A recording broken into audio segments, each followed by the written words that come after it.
My guest today is Mary Gerada, the founder of Tefilin on Us. In the aftermath of October 7th, Mary was looking for a way to bring light into a time of darkness. That's when a request changed everything. A soldier who wanted to start wearing tefillin but couldn't afford a pair. Mary stepped up to sponsor it, and the impact of that one moment rippled out into something unimaginable.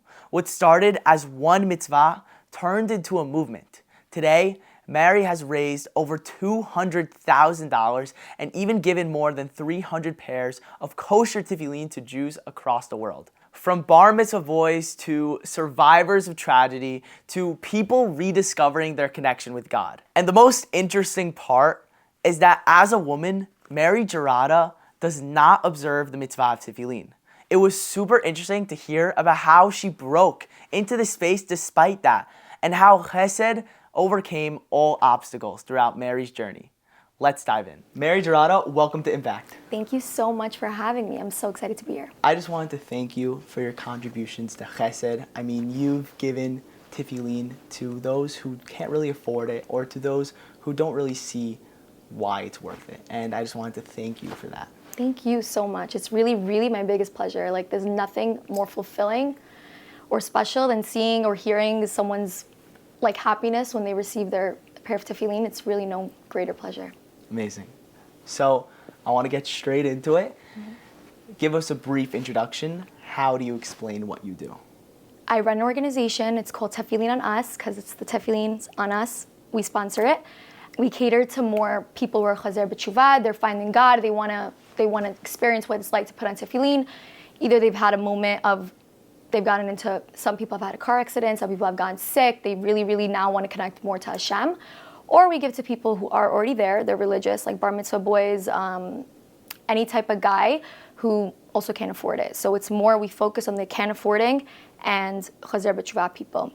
You have raised over $200,000 and have given 300 pairs of tefillin to those who can't afford it. So what inspired you to get to this moment? Well, it's a long story. After October 7th, as everyone knows, was very devastating. Most people were depressed. I think everyone was dealing with their depression in a very different way. And I think most people put all their efforts into sending care packages to the soldiers, sending, money to the soldiers and things of that nature. And while I was doing that in the beginning, it was making me feel very happy. So yeah, I was thinking about what can I do? What can I do? And I am very spiritual in the way of thinking that I know Hashem wants more. It wasn't about, I don't think that something happens and it's cause and effect, right? Like the Jewish people are acting a certain way. The Jewish people, Hashem wants to show us something. Hashem wants us to grow. So I was thinking, how can I be the face of change in any way possible? Like, it really didn't have to be a big thing. So at the same time, I worked with a lot of chesed organizations already from before October 7th. I was always working. I didn't have my own nonprofit. I just was helping out, I was volunteering, I was raising money for people. And some woman that I work with in Israel, she's a beautiful woman, she called me and she said, "Hey Mary, I don't know if you'd like this idea, but I want you to talk to this rabbi. He wants to ask you a question." So I was like, "No problem, put him through." So I spoke to him and he was like, "Hi, I don't know if you're interested in this, but I'm a unit commander," right? And I thought it was gonna be another thing, like send me like a care package of, deodorant. Yeah, like always. Which was great. And I'm not putting anyone, that's an amazing thing that people were doing. So he called me and he's like, "Hi, I'm a unit commander, and Baruch Hashem, most of the soldiers I command are religious. I have one soldier who was never religious, didn't grow up religious. He had some friends who passed away on October 7th, and he wants to now wear tefillin." And I was like, I really had to take a step back, and I was like, wait, people don't have tefillin? I thought in my head every single boy gets a pair of tefillin when they turn 13. Yeah. I had no clue that there are families who are really not religious that don't even give their son a pair of tefillin. I had no clue that people's get destroyed and they can't afford a new one. It wasn't a thought to me, right? And it wouldn't be. I'm not a man. It wouldn't be a thought to me. So he's like, "Would you like to sponsor it? We have a software here. Just the sponsor. We need the money." I'm like, 100% done, right? Sponsored. So we found the software. Okay, we got him a pair. And then the next week, he sent me a video, the actual soldier, crying, dancing, So happy. I'm telling you, in all my years of living, I've never felt happier. I looked at that video and I was like, oh my gosh, this is it, right? This is it. This is Amazing. something that's going to be like a big change. And so that's when the original thought came in. And so from there, I was like, okay, I think this is what I want to do. But I didn't know like what I'm doing. So I texted a couple of my friends and I was like, hey, did you wrap Tefilin today? Like literally, good morning, did you wrap Tefilin today? And they're like, oh no, thank you for telling me. Like you just reminded me. Let me do it, Wow. right? Boys in Out this of the community, blue. right? Yeah, out of the blue. And they're like, oh my gosh, didn't do it in a couple months. Like you just reminded me. I'm gonna start doing it. I'm gonna start taking you to the office. I'm gonna start, And I'm like, oh my gosh, like we don't even have a problem with just people needing. We have a problem with people rapping. So I made a flyer, and it said, hey everyone, I don't remember exactly what it said. This is my first flyer. Like, good morning everyone, don't forget to rap today. Like it wasn't even and then on the bottom I wrote, P.S. If you or anyone you know needs a pair of tefillin and is committed to rapping, DM me. Okay, I didn't think anyone would answer. I thought it's just a reminder for everyone to rap. Where'd you send this? On Instagram, WhatsApp, like all my like little things. 15 requests for tefillin. There, that instant. Boom, like one after one. Oh my God, my brother. Oh my gosh, my grandpa. Like create tons of people. So I was like, oh my God, okay, what do I do now, right? I have to find this so fair. I have to do something, I don't know. So I was like, okay. So I texted all these friends that I was telling you about, like tons of friends, and I was like, listen, a guy wants a pair of tefillin, you want to sponsor? Every time he raps, you get the zechu. Every time he raps, you get the mitzvah. They're like, perfect, okay. So they sponsored, right? And slowly by slowly, those 15 were finished. I sponsored all 15. And then I was like, okay, let me think of a smarter way instead of constantly PMing private messaging everybody and being like, do you want to sponsor? I put like around 30 people in a group chat. And I'm like, guys, this is going to be like the group chat of like, if someone needs a pair of tefillin, I'm going to text here. And whoever takes it first takes it. And you don't have to put the full amount. You could put $1 and it's part of it. So then people started adding their friends. And okay, so then Now it's a big deal. Now it's a bigger deal. And I started getting more requests. And I met Yossi Farrow, which I'm not sure if you know. We're very close. We work together closely on Tefilin. And so he had a bunch of people he needed for. I had a bunch of people I needed for. We said we're going to make an event. We made an event. It was beautiful. And from there, it like went off even more. And I was getting so many requests. And then I became very like, so when you hit a point, like when you're doing so well, you get like self-conscious and you're like it's the point of like make it or break it. Yeah. So I was like, okay, I feel like I'm in over my head. I had like at this point like 40 requests for tefillin, and that's like a good amount of money. That's a lot. And I didn't know how much is the tefillin? I get it for $675, but yeah, whatever, because I get it. So I was like, okay, what do I do? So anyway, it was on a Friday that I was thinking all of this. I was thinking, and I was like, okay, Shabbat's coming in. I'm gonna go to Shabbat. So I read this book on Friday night. Every Friday night, it's called, every day actually I read it, but every Friday night it's called the Zera Shimshon. I'm not sure if you know it. In the Zera Shimshon, it's like every parasha and then describing the parasha, but like with stories in the real world. So how I read Jewish books, especially if it's on my first time reading it, I like just always like, I know Hashem's gonna send me a message in whatever I do, so I open the book to like random page. So Friday night comes in, I do my Kabbalat Shabbat, I sit in my bed, I open my book, and the story is about Tefillin. And I'm like, oh my gosh, okay, there's no way I'm stopping here. This is this is what Hashem wants for me. This is exactly what Hashem wants for me. And I didn't understand why Hashem wants it for me. Like, I'm not a man. I'm not, I'm a girl. Like, I wouldn't understand. But I was like, too bad. Like, we're not going to understand everything Hashem does. So after that, I just started posting. And then I don't even know, like, it's not magic. It's like the miracles Hashem does. I've never had ever till this day a problem where tefillin wasn't sponsored. Like every single time there's someone who texts me like, hey, I want to give X amount of money towards tefillin and it's like perfect amount for the pairs I need. Like crazy miracle stories. It all works out. It all works out, yeah. So you mentioned before that you went out to your Instagram accounts, your WhatsApp accounts, you did events. Was it hard to really sponsor? Like, did you ever have to like really ask and go out and beg for it in some sort of way, or are people just willing?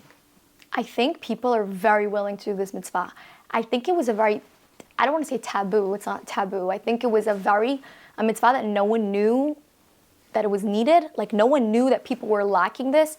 And when someone hears of a mitzvah that's lacking and it's something that really, every person who sponsors towards this is getting the mitzvah for the rest of their life, as long as this person wraps. So it's not like any other mitzvah where you're like, you know, you're giving someone money for groceries, which is an amazing, amazing mitzvah, but you're giving someone money for groceries, that's where the mitzvah ends, right? Like you gave the money for the groceries and that's where the mitzvah ends.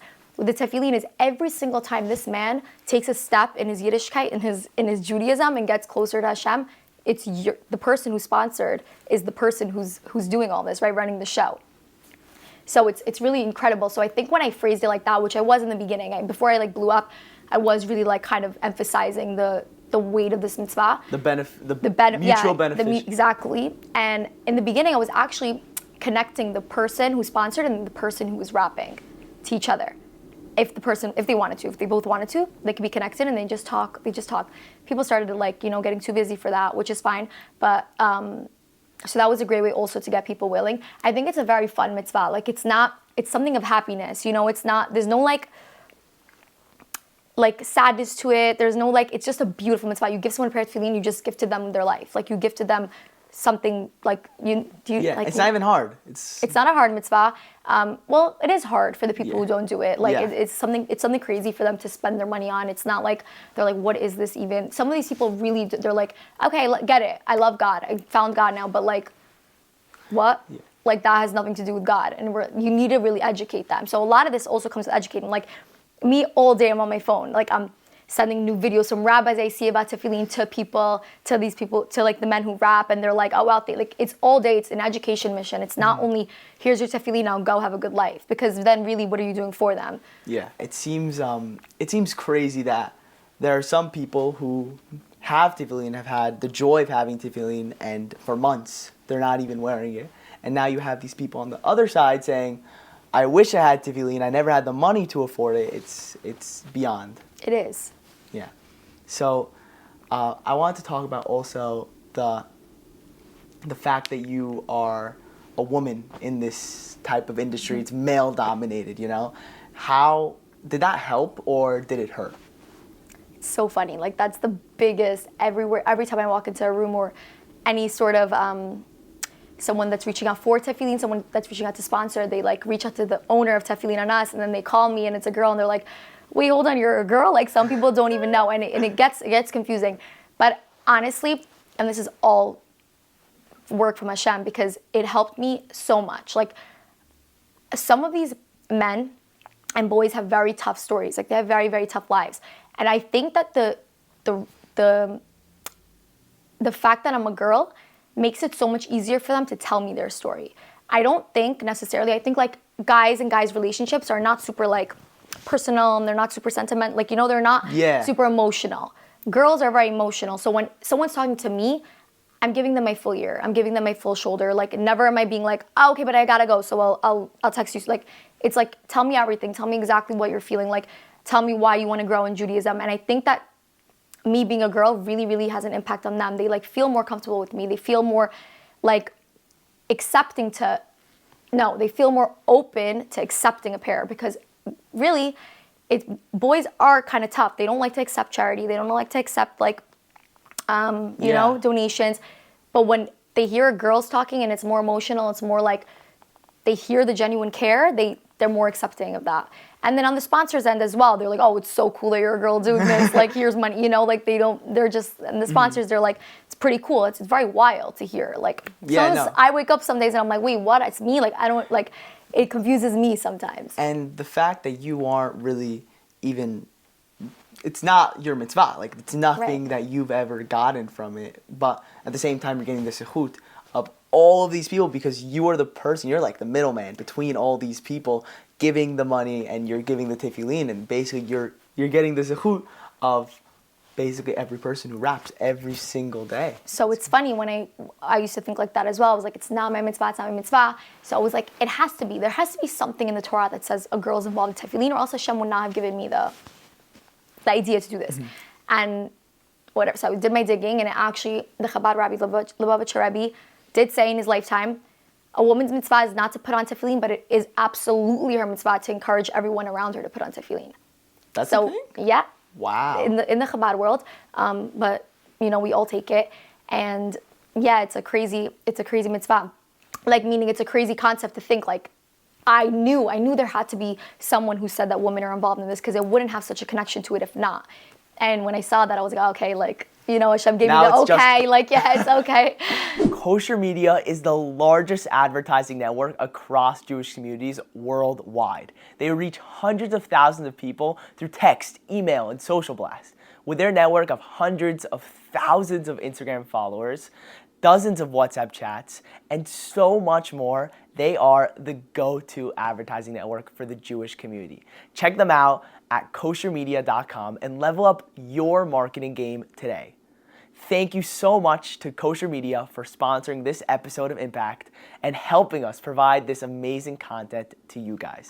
I want to get into actually the topic of Tefilin. It's a very kind of touchy subject. I mean, sometimes when people sell Tefilin, people have gotten Tefilin with like blank papers inside, like without the actual components that are inside the Tefilin. Like it even happened to my dad. Like I remember that he had like a comic book strip in his Tefilin. And how did you ensure that people got the Tefilin that met the standards of quality that a Tefilin should? So that's a very crazy story. I had my fair share of the bad ones. So when I first started, I was like, again, I'm a girl, no clue. So I'm like, any Judaica, any Jewish store is gonna have Tefillin. And so I went to the first Jewish store I found, and I bought my first 4 pairs. And all 4 pairs happens to be, the boys I gave to were not religious. They actually were religious, couldn't afford. They all text me and they were like, hey, I checked my Tefillin, my rabbi, not kosher. I was like, oh, no. My heart dropped to my toes. I was like, what does that mean, not kosher? Like, no. Like, what do I do now? So I was like, ship them back to me right now and get you a new pair. Ship them back to me. So they shipped them back to me. Took them to the store. I didn't even want to fight with the store. I was like, take them back. Like, don't do that to people. Don't sell, like, it's not right. Yeah. And I started searching. So I love the Chabad community. I think they're the most amazing people.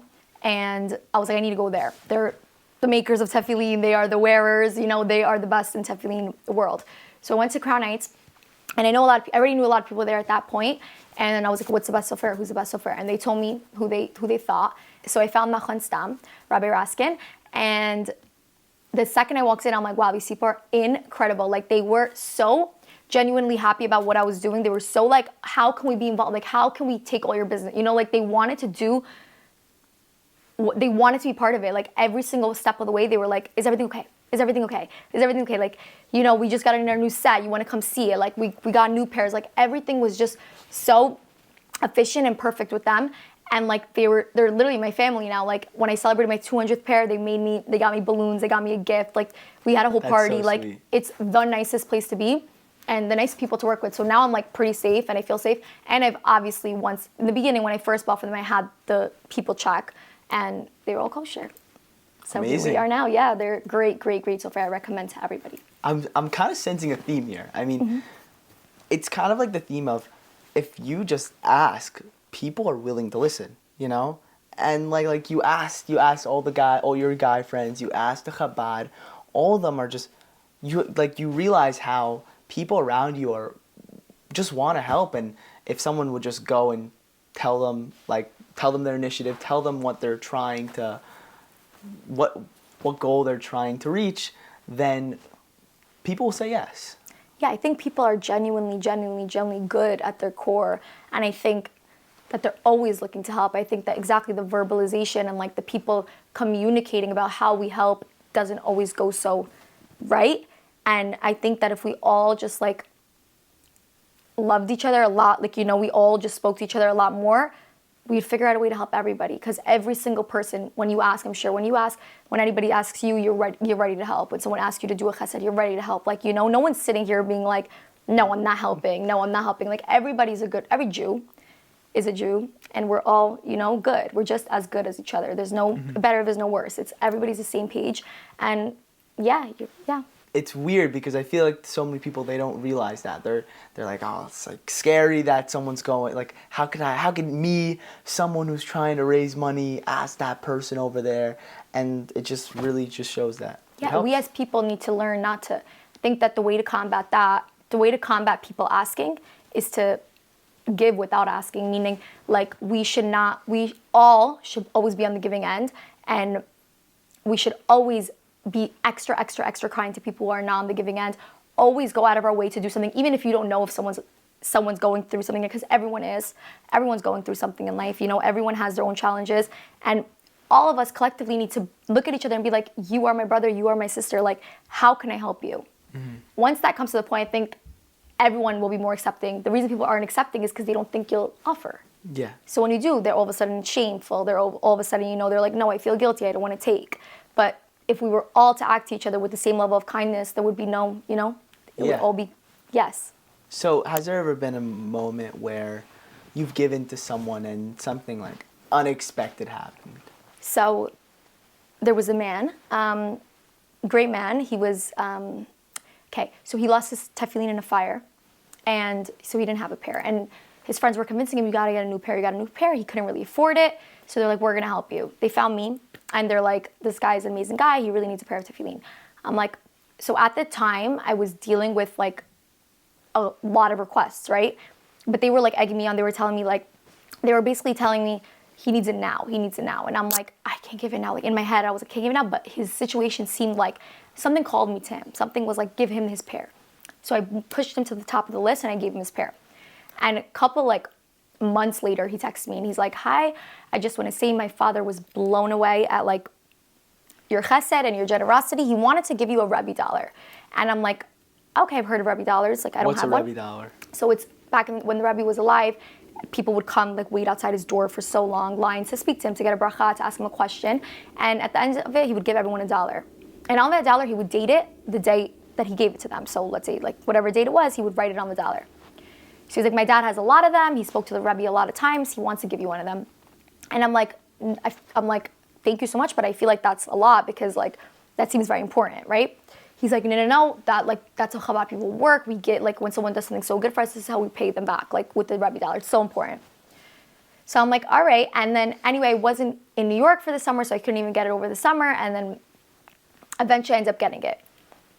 And when I look at the dollar, someone framed it for me, someone gave it to me as a gift. They framed it for me. It was very sweet. And I look at the dollar and I look closer and I see something. I'm looking and I see Kislev. Kislev's my birthday month. So I'm like, how funny would it be if it's actually my birthday? So I go on my calendar and I see the exact date on the Rebbe dollar is my actual Hebrew birthday, Chavteh Kislev. No way. In 1989.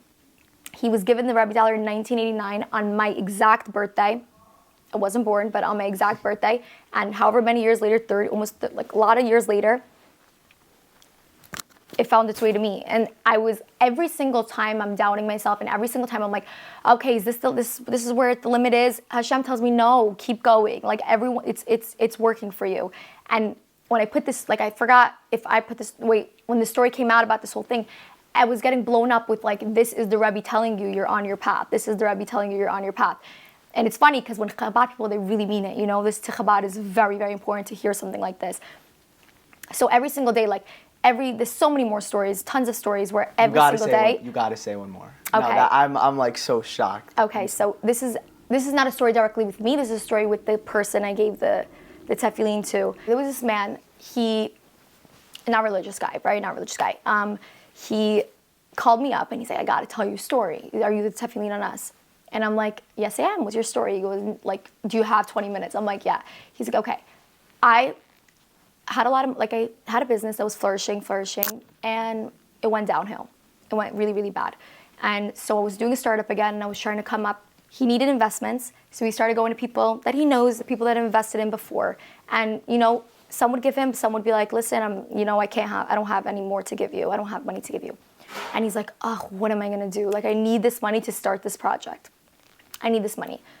So anyway, he goes to a doctor's office. He needed to go to the doctor. And in the doctor's office, he sees a pair of tefillin. So he asked the doctor, he said, oh, are you Jewish? He goes, yeah, are you? He goes, yeah. He goes, so the doctor is religious. And the doctor asked the patient, which is the guy who was on the phone with me, did you wrap tefillin today? Yeah. He goes, oh, no, I don't do that. He goes, you got to do it when you're with me. You have to do it. And he's like, okay, I'll do it. So he did it. And after he did it, he's like, oh, what do you do for business? Right? And this man goes, I do XYZ. I'm actually doing a startup right now. The doctor tells him, no way.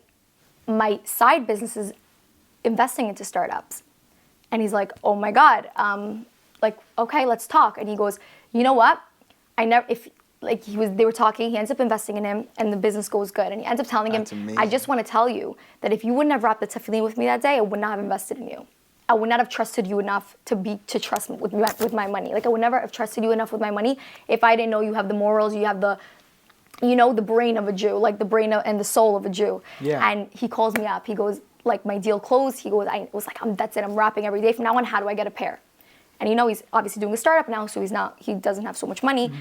So he goes online, finds me, calls me, goes, this has just happened. Like literally just happened in the store. I need a pair of tefillin. I was literally like on the floor. I'm like, okay, like 100%. It was a crazy, crazy like story to hear. Like it's happening in real time. These are miracles that happen to people.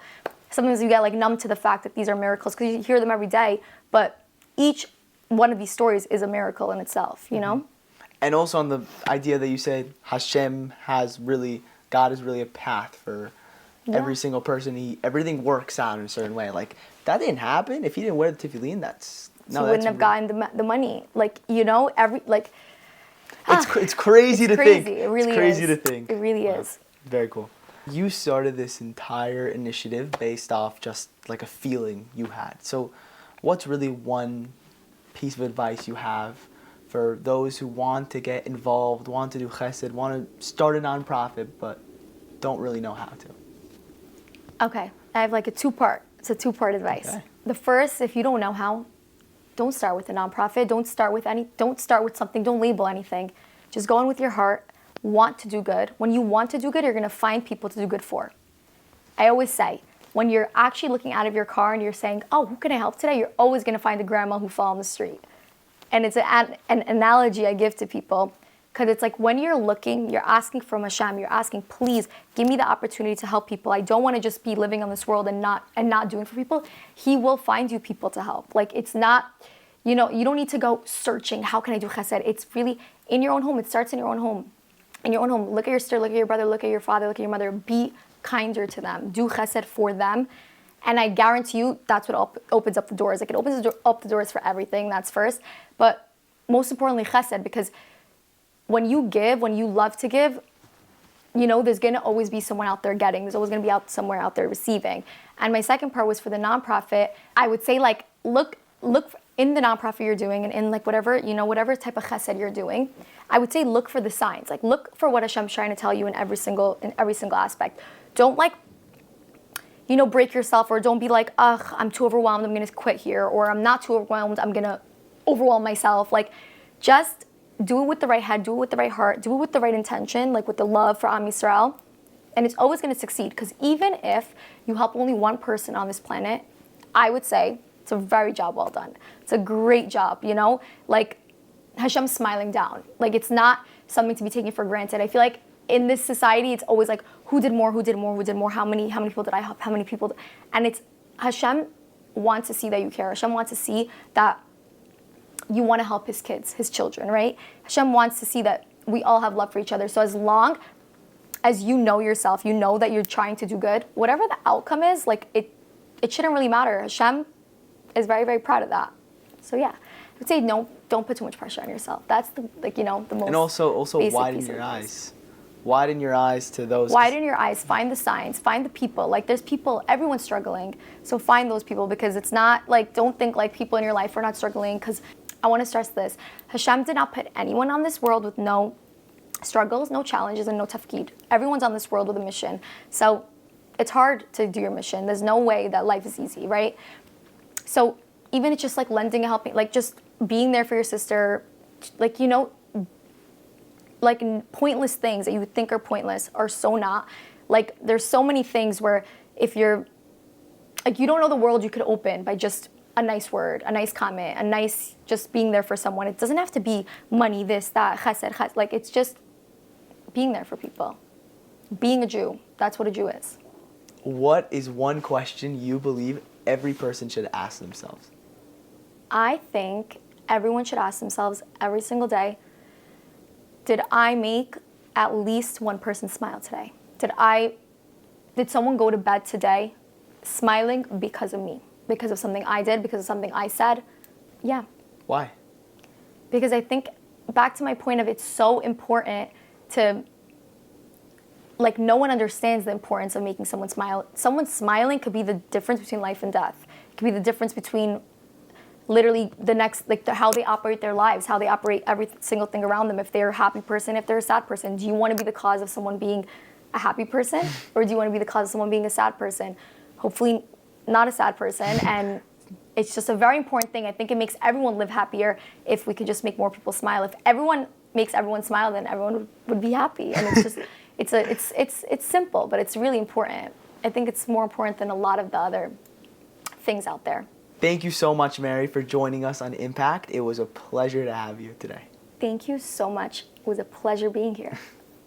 Nice. We're done. Yay! Thank you so much for listening to this episode of Impact by Momentum. Speaking with Mary Gerada was inspiring on so many levels.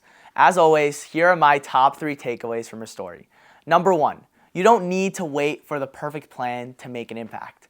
Mary didn't sit down and sketch out a nonprofit structure or a 5-year strategy. She simply saw one soldier who wanted to put on tefillin, and she said yes. From that single act came a ripple effect that turned into hundreds of pairs of tefillin, 200,000 raised, and a movement that continues to grow every single day. Don't hold yourself back by thinking you need to have everything figured out just from the start. Number 2, when fundraising, get creative in selling your narrative. Mary leaned into her own network and spoke authentically about what she was doing. Instead of begging, she framed it as an opportunity. Every time a man puts on the tefillin you sponsored, you share in that mitzvah. That perspective flipped the script, and suddenly people were excited to join her mission. And number 3, true impact is measured in people, not numbers. Mary said it beautifully. If you only help one person, even if you only make one person smile, that's enough. In God's eyes, that's a job well done. We live in a culture obsessed with scale. How many dollars raised? How many people reached? But Mary reminds us that it's not about how much you do. It's about how deeply you care. One mitzvah, one smile, one person uplifted can shift the course of a life. Mary's journey proves that leadership isn't about titles, it's about heart. And sometimes the most extraordinary movements begin with something as simple as saying, "Who can I help today?" And guys, one more thing before we go. This podcast is in its early stages, and this is just one of our first episodes, and I need your feedback. If there's anything that you think I can do better, any kind of feedback at all, I would really appreciate it. Thank you so much for watching. See you next time.